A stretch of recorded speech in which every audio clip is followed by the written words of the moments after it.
tangan menjadi media yang sangat rentan dalam menularkan berbagai bakteri dan virus penyebab penyakit, termasuk virus corona atau COVID-19.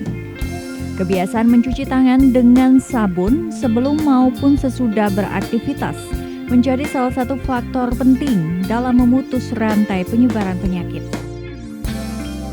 Berikut tata cara mencuci tangan yang baik dan benar agar tidak ada bakteri maupun virus yang dapat masuk ke tubuh melalui tangan.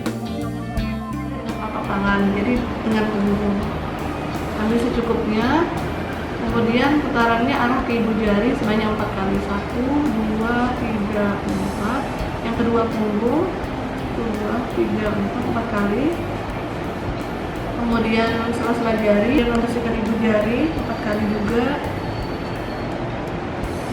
Yang terakhir membersihkan ujung-ujung jari arah ke ibu jari.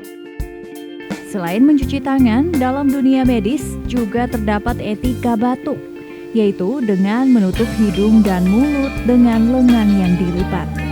Cara ini menjadi cara yang efektif untuk mencegah penyebaran penyakit melalui droplet atau percikan yang keluar dari hidung atau mulut saat batuk dan bersin. Al Munawarah TV Tabalong melaporkan.